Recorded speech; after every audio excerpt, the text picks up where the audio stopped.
ওং নমো ভগবতে বাসুদেবায় নমো। জয় শ্রীকৃষ্ণ। রাধে রাধে। নমস্কার বন্ধুরা আর কয়েকদিন পর শুরু হতে চলেছে শ্রাবণ মাস, যে মাসকে বলা হয় দেবাদিদেব মহাদেবের মাস। শাস্ত্রমতে এই শ্রাবণ মাসে নিষ্ঠা ও ভক্তি সহকারে দান ও আরাধনা করলে ব্যক্তির মনের সমস্ত ইচ্ছা মহাদেবের কৃপায় পূরণ হয়। তাই বন্ধুরা, পরিবারে সুখ শান্তি পেতে অথবা জীবনের কোনো বড় সমস্যা দূর করতে অথবা আর্থিক সমৃদ্ধি পেতে অথবা অন্য কিছু, জীবনে যদি কোনো মনের ইচ্ছা পূরণ করতে চান, তাহলে সবথেকে উপযুক্ত মাস হলো এই শ্রাবণ মাস। কারণ বন্ধুরা, এই শ্রাবণ মাস দেবাদিদেব মহাদেবের অত্যন্ত প্রিয় মাস। এই শ্রাবণ মাসেই ভগবান শিব সবথেকে বেশি জাগ্রত থাকেন।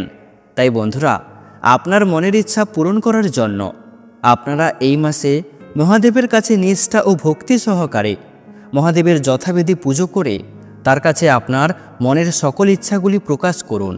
দেখবেন আপনার মনের ইচ্ছা অবশ্যই পূরণ হবে। বন্ধুরা, শ্রাবণ মাস যেহেতু ভগবান শিবের মাস, তাই বন্ধুরা এই মাসে শাস্ত্র অনুসারে আমাদের কিছু খাবার খাওয়া একদমই উচিত নয়।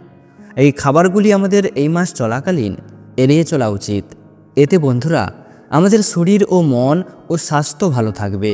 বন্ধুরা, শিব পুরাণ ও লিঙ্গ পুরাণ মতে এই শ্রাবণ মাসে সমুদ্র মন্থন হয়েছিল, আর এই সমুদ্র মন্থন থেকে উঠে আসা বিষ নিজের কণ্ঠে ধারণ করেছিলেন মহাদেব। তাই তাকে নীলকণ্ঠ বলেও মনে করা হয়। এছাড়াও এই মাস যেহেতু প্রবল বর্ষার মাস, সেই কারণে এই মাস চলাকালীন কিছু খাবার খাওয়া থেকে আমাদের বিরত থাকতে হবে। দেখুন, শুধুমাত্র শাস্ত্র অনুসারে নয়, বৈজ্ঞানিক দৃষ্টিকোণ থেকেও এই শ্রাবণ মাস চলাকালীন কিছু খাবার খাওয়া থেকে আমাদের অবশ্যই বিরত থাকতে হবে। তাই বন্ধুরা, এই সব কিছুই আপনাদের সাথে আজকের এই ভিডিওতে বিস্তারিতভাবে আলোচনা করা হবে। আমাদের সকলেরই আজকের এই গুরুত্বপূর্ণ তথ্যগুলি জানা খুবই প্রয়োজন। তাই অবশ্যই আমার প্রিয় সকল ভক্তগণ ভিডিওটি ভক্তি, ভালোবাসা, শ্রদ্ধার সহিত অবশ্যই শ্রবণ করবেন। আর এই চ্যানেলে নতুন হয়ে থাকলে দয়া করে চ্যানেলটি সাবস্ক্রাইব করবেন, কারণ পরবর্তী সময়ে এই ধরনের নতুন ভিডিও বা তথ্য পাওয়ার জন্য। এবং ভিডিওটিতে একটি লাইক করবেন, আর কমেন্টে ভক্তি, ভালোবাসা, শ্রদ্ধা দিয়ে হর হর মহাদেব একটিবার হলেও কমেন্টে লিখে জানাবেন। বন্ধুরা, আপনারা নিশ্চয়ই জানেন যে ভগবান শিবের আর এক নাম আশুতোষ, অর্থাৎ যিনি অল্পতেই সন্তুষ্ট হয়ে যান, তিনিই ভোলানাথ। তাই তাকে সকলেই সন্তুষ্ট করতে পারেন। বন্ধুরা, মহাদেবকে সন্তুষ্ট করতে সবথেকে যেটি প্রয়োজন সেটি হলো নিষ্ঠা, ভক্তি ও বিশ্বাস। এই তিনটি বিষয় না থাকলে মহাদেবের পুজো করে কোনো লাভ নেই। এই তিনটি বিষয় না থাকলে আপনি বাবার পুজো করেও কোনো পুণ্য অর্জন করতে পারবেন না।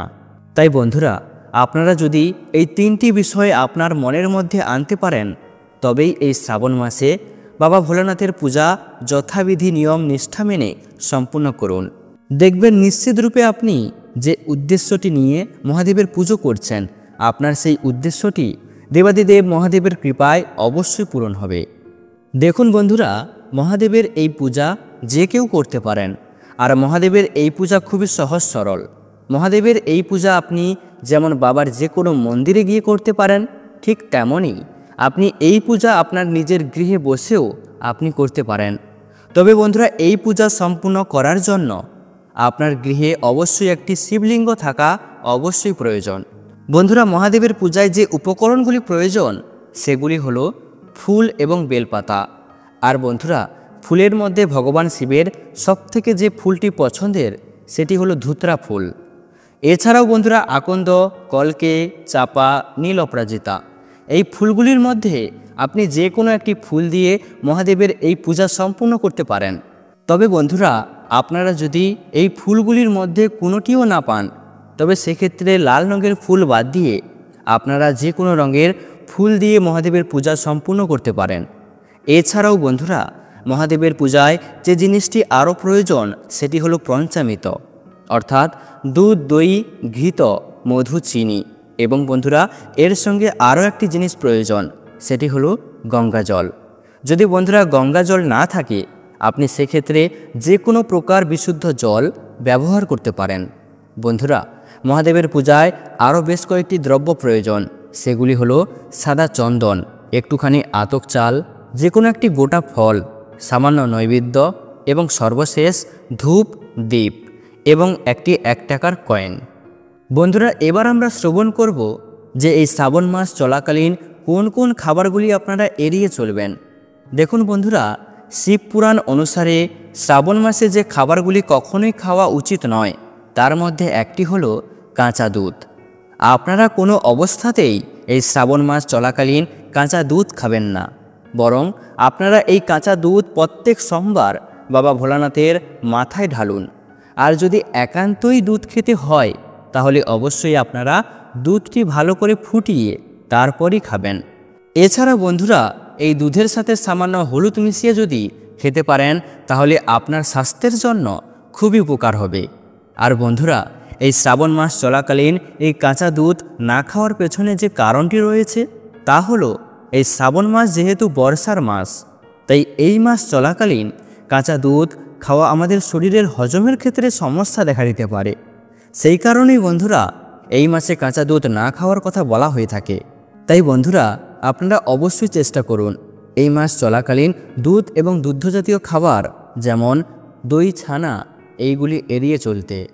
বন্ধুরা, 2 নম্বর খাবারটি হলো এই শ্রাবণ মাস চলাকালীন কোনো প্রকার শাক জাতীয় খাবার গ্রহণ করা উচিত নয়। কারণ বন্ধুরা, ওই সময় ওই জাতীয় খাবারের মধ্যে বিষের পরিমাণ বেশি থাকে। কারণ বন্ধুরা, ওই সময় যেহেতু বৃষ্টির সময়, তাই বন্ধুরা ওই সময় নানা ধরনের ব্যাকটেরিয়া, পোকামাকড় ওই সমস্ত কিছুই ওই শাক জাতীয় খাবারের মধ্যে বসবাস করে থাকে। তাই বন্ধুরা ওই সময় আমাদের শাস্ত্রে এই শাক জাতীয় খাবার না খাওয়ার কথা বলা হয়েছে। 3 নম্বর যেটি হলো তা হলো বেগুন। এই শ্রাবণ মাস চলাকালীন বেগুন খাওয়া কিন্তু একদমই উচিত নয়। কারণ বন্ধুরা, এই বর্ষাকালে এই বেগুনের মধ্যে প্রচুর পরিমাণে পোকামাকড় জন্মায়। ওই কারণে ওই বেগুন তাড়াতাড়ি নষ্ট হয়ে যায়।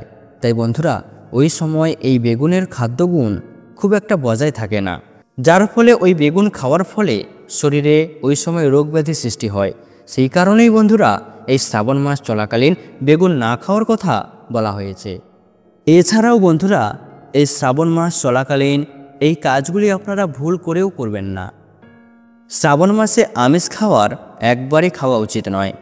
মাছ, মাংস, ডিম, পেঁয়াজ, রসুন এই সব কিছুই এই মাসে বর্জন করুন।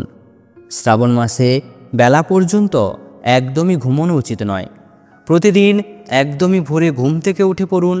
তারপর স্নান সেরে শুচিশুদ্ধ হয়ে পরিষ্কার পোশাক পরুন এবং মহাদেবকে রোজ বেলপাতা ও জলের অর্ঘ্য দেওয়া ভালো। এই শ্রাবণ মাস চলাকালীন গায়ে তেল লাগানো উচিত নয় বলে মনে করা হয়। এই মাসে চুল, দাড়ি, নখ কাটা উচিত নয়। এই মাস চলাকালীন ভুলেও দিনের বেলা ঘুমাবেন না। মনে করা হয় ওই সময় দিনের বেলা ঘুমালে শিব রুষ্ট হন। এই 1 মাস শুধু রাতে ঘুমাবেন এবং দিনের বেলা যতটা সম্ভব মহাদেবের নাম করবেন।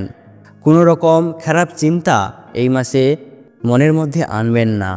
এই সময় নেগেটিভ চিন্তাভাবনাকে নিজের মন থেকে দূরে সরিয়ে রাখুন, তাহলেই মহাদেবের আশীর্বাদ আপনি অবশ্যই পাবেন। বন্ধুরা, এবার জেনে নিন এই মাসে আপনারা কি কি করবেন।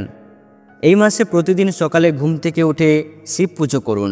বেলপাতা, গঙ্গা জল, দুধ, দই, ঘি, চিনি দিয়ে শিবলিঙ্গে রুদ্রাভিষেক করুন। 108 বার ওম নমঃ শিবায় মন্ত্র জপ করবেন। শ্রাবণ মাসের সোমবারে উপবাস করুন। শ্রাবণ সোমবারে উপবাস 16 সোমবারের ফলাফল প্রদান করে থাকে। শ্রাবণ মাসে সবুজ বস্ত্র ব্যবহার করুন।